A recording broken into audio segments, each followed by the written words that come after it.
Great days start with great underwear. So if you're looking for something special, give Tommy John and gift a better day. Everything we make is meticulously crafted from breathable stretch fabric for the perfect fit, including our sleepwear for him and her. It feels good to give, but it feels great to give Tommy John. Find something for everyone and pick up something for yourself, because at Tommy John, greatness is in our very fabric. Shop TommyJohn.com/Spotify right now and save 30% site-wide. TommyJohn.com/Spotify. See site for details. Just having a lovely sit out in the sun. We're on the loungers and Lee's discovered her lounger makes a new noise. Wait.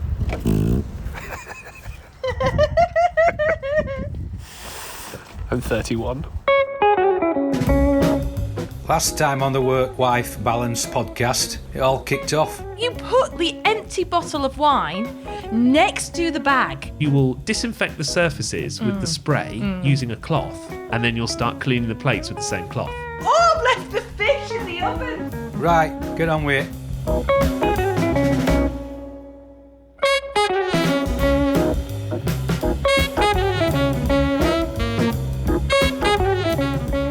Hey guys. So the first thing you said before we even started was, I'm in the right mood for recording the podcast. Yeah. I'm feeling it today, guys. What kind of mood does that have to be then? Like, what was your pre-feeling before the mics went live? Well, I made myself a Cosmo. So I'm in the right mood. So I see, that's it. She's in the zone. I've been watching too much Sex in the City. There's never such a thing as too much Sex in the City for you. You must have... All right, just take a big sip on the mic. It's good. Anyway, lockdown, it's been lifted. Finally. Oh, beautiful singing. Thank you. What we immediately did was not, something fun, like go to a restaurant straight away or anything like that. You're like back to the plant centre. Yeah. But we've been doing that anyway. What's different about going to the plant centre now that it's lockdown lifted? Well, actually, they've got a wider variety. I've made friends at the garden centre. Another plant friend. There's Sam and Rachel. They work in the house plant section. Shout out to Sam and Rachel. You're not getting discount just because you shout them out on the podcast. But, hey, look, here's my podcast. Listen to 2 minutes in. I shout you out. Can I have a discount on my plants, please? Thanks. It's not going to work. Actually, plant fever. Oh, no. Is catching on. Your sister, who was on last week's podcast, has been to her friend's house, and her friend's called Brit. Yeah, and she's got a plant obsession, just like me. So I know that we say that Leigh has a lot of plants in her house, but I would just like to note that Brit has 24 plants. Oh no, I forgot to count the bottom ones at the bottom. Oh no, okay, 24, she is... 5, 6, 7, 8, 9, 10, 34. She has 34 and a half plants Leave the half alone. in He's trying. the living room. You need help. I think Brit's plant obsession is worse than yours, because she's got... 34 plants. That's a lot of plants, isn't it? Did you say 34? Yeah, but then she's got a little factory of plants as well. So she's doing what your parents are, growing them from scratch. I've got to admit, it's like my idea of heaven. I'd love to live in that house. Wow. That's the goal, Chris. No, you can That's do. the goal. You can we form don't a have bubble. kids. We haven't got Bailey. Let's have lots of plant babies together. Why don't you go and form a bubble with them, and I'll just sit here and play the PlayStation. Well, actually, Sarah's got in touch to say, I'm with Leigh with the plant obsession. I have 32 in my house, and I love them all. Why have people got so many? What's wrong with like 5? Just stick with 5. I've got a lot of catching up to do. We've only got 16, Chris. Great. Where are we going next week? Plant Centre. This is the Work-Wife Balance podcast with my daughter Leigh and our Chris. So apart from the place where the plants live, our second home, we did actually do one other thing, go out for dinner. Yeah. And it was awesome. Awesome. I mean, we sat outside, because We sat outside, freezing our tits off. Oh, it was cold. But you know what? I'm so glad that I don't have to cook anymore. What do you mean you've never cooked in your life? I mean, we don't have to cook You mean anymore. I don't have to cook anymore? You don't have to cook anymore. We met some interesting characters, actually, when we went. No, this is what happens everywhere we go. I am very quiet and I sit there like a proper British person. Typical southerner. And don't talk to a single person there, Yeah. which is the British way. No, Whereas it's the southern way. Yeah, okay, well, we were talking amongst ourselves and the people behind us kind of chipped into the conversation, didn't they? Because I asked the bloke if the apple crumble was good. But then we hooked in another couple and it was becoming like a triple... It was like a dinner party. It's But becoming none a of them were... threesome.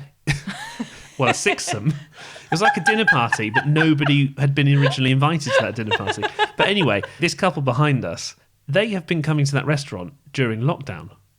Now you think, well, hang on, how does that work? What they've been doing is they've been driving 40 minutes in the car to pick up a takeaway, and then because they live so far away, the food is cold by the time they get back, so they eat it in the car. On dinner trays that they brought with them. They actually said they brought dinner trays and sat in the car. So we've ordered from this restaurant during lockdown for takeaway. We've probably walked past them. For variety's sake, they parked in different places. Do you remember that? Sometimes we sit outside the Chippy. Yeah. Sometimes we go to Tesco's. They sat in the Tesco car park having a takeaway. But then again, it keeps it warm. Whatever floats your boat. So maybe you've done something like that or something else weird during lockdown. I think there's going to be loads of stories like this. Let us know all about it. It's workwifebalancepod@gmail.com, or there's Instagram, which is workwifebalancepod, and Twitter, workwifebal, because we couldn't get it. Stop taking up my airtime.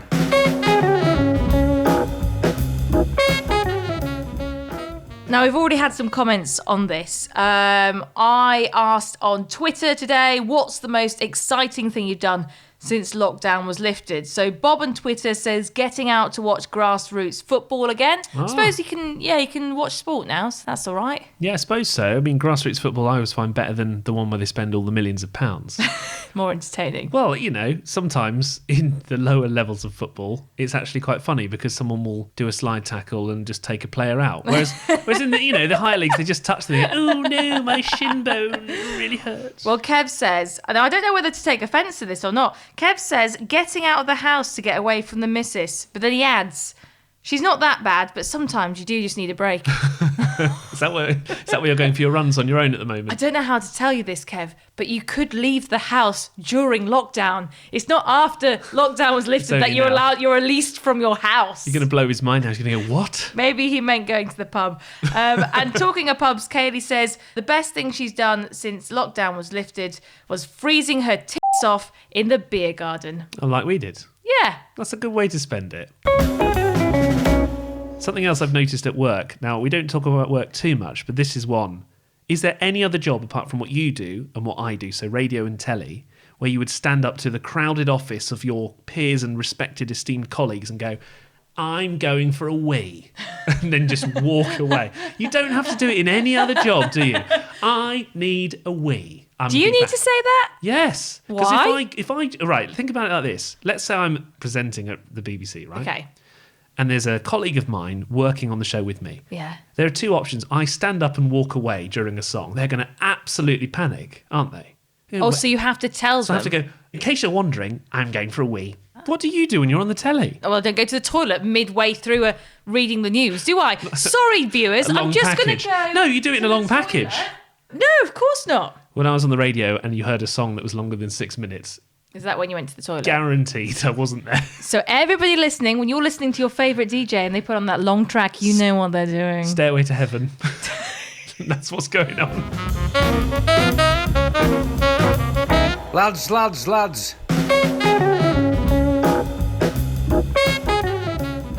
Now, we saw Mama and Papa Milner. Yeah, not so long ago, Not so long ago. We hadn't seen them since, November? Pre-Christmas. Pre-Christmas. We went for a little walk locally and we got talking about my DT lessons. Oh, didn't we? yeah. And Remember my your cooking, school days. My cooking. I always like finding out about your childhood. It always makes me laugh. It's embarrassing. And hearing the stories from Mama and Papa Milner, it's always funny the way they tell them, to be honest. Yeah, not how I remember at all. But the best one that they tell is they were telling me about how an amazing cook you used to be. The story that my mum and dad always tell is the time that I gave the whole class food poisoning.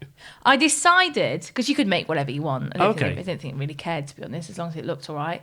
I decided to make a chicken casserole. Chicken's the one ingredient where if you don't get it quite right, it can cause a problem. So my mum took it out of the freezer, but I think it'd been in the freezer for, Oh, so hang on. This is a new part of the story. So now you're offloading the blame to your mum before we get I'm just saying, that the night before, like you do as a kid, I said I need some chicken for my DT class. So she said, here you go, have this. And then I think, I might have left it on the kitchen side for quite a long time. So half defrosted. And then I made this chicken casserole, but cooked it for about 10 minutes in the cooker. At school? Yeah. And then I dished it up to everybody. And then they ate it? Well, actually... Can't believe they ate it. No, what happened, I remember it, there was 5 of us, right? My friend Lucy, Cherie, Fliss and someone else. And basically I served it up. And Lucy, my good friend, she knew that I couldn't cook. So you know what she did? Go on. She had a bin next to her. So she kind of just gently started to slide the dish into the bin and she emptied it. I can't understand why your teacher was allowing the rest of the class to eat chicken We had to taste everybody's. Yeah, but there's no health and safety check. Cherie was instantly sick. Fliss and the other girl had to go home with food poisoning. Wow. You haven't cooked since. Great days start with great underwear. So if you're looking for something special, give Tommy John and gift a better day. Everything we make is meticulously crafted from breathable stretch fabric for the perfect fit, including our sleepwear for him and her. It feels good to give, but it feels great to give Tommy John. Find something for everyone and pick up something for yourself, because at Tommy John, greatness is in our very fabric. Shop TommyJohn.com/Spotify right now and save 30% site-wide. TommyJohn.com/Spotify. See site for details. What about you? Did you do any school projects, memorable school projects? Well, the funny thing is, because I have 3 younger brothers, so when it came to school projects, I always had to do it properly. Did you have to make a wattle and daub hut? A what? That you made out of mud and paper mache and stuff. Oh, paper mache, yeah. Yeah, but it was supposed to be a wattle and daub. Oh, right. It's like, what they used to use in Viking days, probably. So we did this thing, and obviously I didn't make this building. My parents spent ages, constructing it. Yeah, because I didn't know how to do it. I was 7. Okay. So they took charge of that, which is fine. I was very happy to let them do it. I think it just gave them something to do, to be honest. We'd have to do a massive project. We went to visit Hastings, and then you'd have to write about the history of the stones and stuff. So we did all these, and you had to take a picture to prove that you'd been. The following year, when my younger brother Sam was asked to do the same project, exactly the same project by the same teacher, they couldn't be bothered to do it all again. Right. So instead of him trekking all the way to, Stonehenge or the Battle of Hastings or whatever, they just photoshopped his head onto mine. What? Yeah. No. And also, Photoshop wasn't brilliant about 20 years ago. It really looked bad. His head was a lot bigger. Really a lot bigger. Also, the angle, if you're kind of standing to the side. Yeah. So the picture of him was taken front on, and the picture of me, I was standing at the side. Did he get a good grade? Did he pass? Hilariously, so I got an A. Right. And he got an A-. And I think that was the teacher going, I can't really call you out on this, but it's so obvious that you just copied and pasted the same project. So that's what we did. I mean, it's clever. That's what it is. I don't know if they spent more time photoshopping. I can see us doing that when we have kids. Yeah, but it might have been quicker just to do the project again, because the photoshopping took days. I love the fact that you went to the Battle of Hastings. Guess where we went? I know where you went. It's really funny. We went to Drax. Yeah, but what is Drax? The power station. That was your school trip. Thanks, school, for taking us to a power station. And did you learn about how power was made? I learned about going that bit. I think other people do this with the projects, especially if you've got multiple children. If we have 2 kids, the second child is having all of the first child's projects. There's no way I'm making 2 wattle and daub castles. Ain't nobody got time for that. I'm going to be making one masterpiece of a wattle and daub thingy, and then the other one's going to have it. But if anyone else has done something like that, I want you to confess now. Surely now. We want to hear about all the cop-outs, basically. Yeah. We want to hear how you cheat the system. And can we have any tips on how to do that, please? To make our lives... we're not parents yet. We need to start learning these essential... It's like life hacks. Tricks. Life hacks for exactly. kids. What should we know now?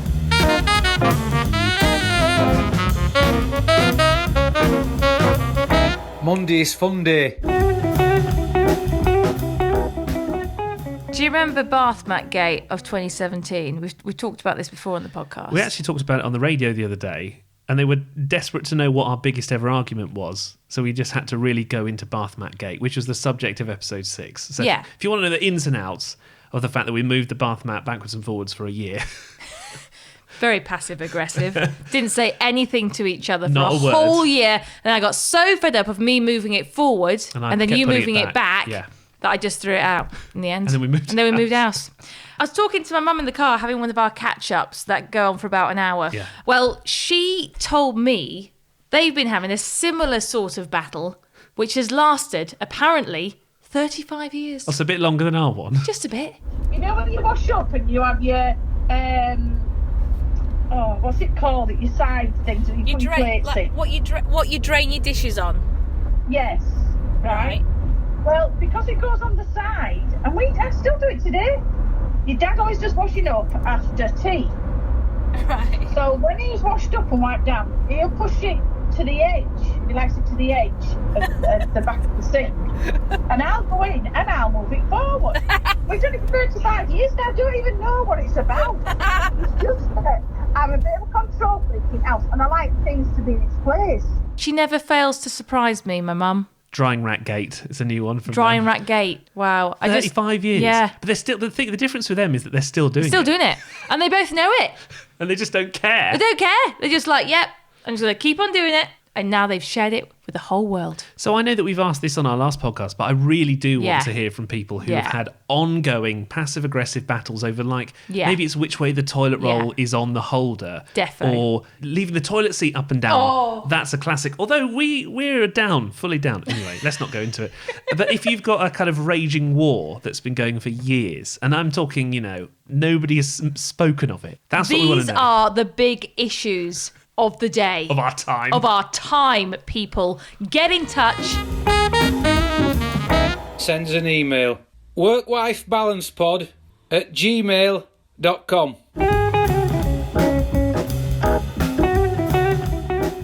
Let's go to our emails, because we've had so many that we just haven't been able to get through in the last few episodes. Victoria has been on and says, "Here is my cat snoring." More animals snoring. This is just going to run for the whole series. Become a feature now. This whole series should just be called Snoring Animals. It started with you snoring, and now it's just a feature about animal snoring. But So- at least I like it. Let's hear it. So apparently every week people send us their animal snoring. This one is a cat called Scarlet. Who knew? Who knew? I didn't know that cats really snored. Well, this isn't the only cat that we've been sent snoring this week. Oh. Richard has been in touch. He says, "I listen to your podcast on a Sunday evening and I find it very amusing." That's good, isn't it? I've sent you a link to my cat video. Here it is snoring.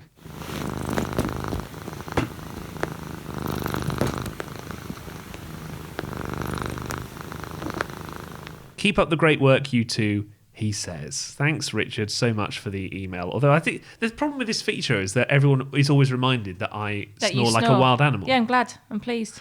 Sarah, who I used to work with, who's really amazing, has a very much loved dog called Stan. Great name. And they put up with a lot from Stan, because Stan is an absolute snoring monster.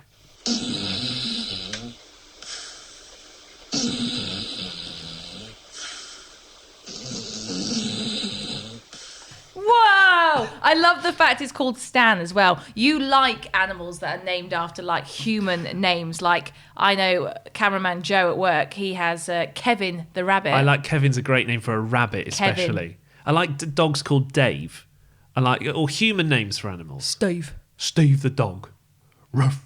I've got one from Mike, Mike Sparks, who says, "I've been doing up an MGTF on lockdown." I think that's a car, isn't it? Is it? Yeah. Okay. I'm a key worker in a secondary school, but this is my let-off steam project. Ah, you That's see? good. I know someone who was building a car from scratch by ordering all the parts off of eBay, who I used to work with. It's a lot of effort. It was a lot of effort, but then I think one day he drove it to work, and it was just amazing, but then it broke down. Oh. The moral of the story, just buy the car. Got another Mike who's sent us an email. This is Mike Gibbons. Yeah, he says, "Well done both on the podcast. Good listen. Good listen." This is really funny because my granddad used to always say to us, that dinner was pretty good. It was never like an amazing dinner. Hey, I will take good. Nothing was ever like amazing. It was just, I quite like that. No, he says, I've just caught up with episode 3 and Kit Kats. Oh, it's the argument as to whether Kit Kats are biscuits or chocolates. Yes, he says, he's the ex-managing editor of Three Counties Radio. Oh, blimey. That's amazing. Hi, Mike. Hi, Mike. What are you doing now? Yeah. Listening to our podcast. He says, "I reckon Radio Leeds should be employing Gary for the station idents." What, so the voices that they go, this is Three Counties Radio. This is BBC Radio Leeds. Don't tell him that. He'll end up doing that, won't he? And Should I leaving- get him to do a sample? Yeah. This is should his we? audition. Should we really? Should we do a demo tape for him without him knowing and send it off? Big Gazza's demo tape. Right, might end up doing that. He says, by the way, if he's a Northern Soul fan, does he know that Bletsoe in Bedfordshire, my village, has a special place in Northern Soul history because it hosted all-nighters in the 1970s in a barn down the River Great Ouse. And they used to break records there. They have an annual reunion where they still dance. The DJs are the same, just 50 years older. My dad would like that. Yeah. Wouldn't he? Well, we go to that one, don't we? We go to the one in Boston Glidodrome, don't we? Oh, yeah, we've been to that one about 3 or 4 times, like in the last few years. Obviously, we can't go at the moment, but... Well, I'll tell you what, Mike, when all this calms down, we'll come over to Bedfordshire and you can give us a night out. That'd be good. That'd be good. I'd enjoy that. We might bring Gary, if he's lucky. A few more messages. Claire says, Sunday mornings are now all about coffee, Marmite on crumpets and listening to the podcast. We appreciate that. Aw, thanks, Claire. I like Marmite on crumpets. I concur. Blech. Rob says, I did my washing up listening to you. You should have settled on the joint surname Merrow. Merrow. I don't think so. I love it. Just one final one from our friend and broadcaster, Dr. Chris Headland. Oh, hi, Chris. He says, honestly, Gary has been the breakout star. Ah, thanks. As a fellow Yorkshireman, I find the sonic contribution, flippin' heck, of a proper Yorkshire accent, wholesome and reassuring. This is the lockdown content we all need. You know what? You're blocked, Chris. I'm starting to regret all those elocution lessons. I could be on like BBC One Strictly Come Dancing now if I kept my Yorkshire accent. What was the Northern contingent? Yeah. You could represent, couldn't you? Represent the Yorkshire posse. Don't forget, you can subscribe on Twitter, Insta, and send us an email. workwifebalancepod@gmail.com. I'll tell you what, that Cosmo. Does it make it a better episode? It was a good one. Gary knows what episode number it is as well. 7. Oh, How many of those have you got him to do? too many up my sleeve. I've got another one coming in a second He as well. loves it, doesn't he? Also, a little bit of a bonus for this episode. You can see the concept art. It looks like a child's drawn it. I drew that and gave it to Mel for the artwork. How dare you? She only had that to basically Create a form masterpiece. the masterpiece that is the logo.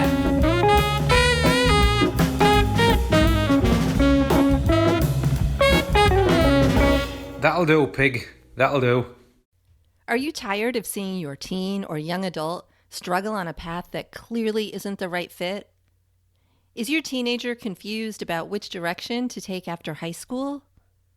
The future of work is changing rapidly, and our kids need to know all of the options available after high school so they're empowered to make the choice that is best for them.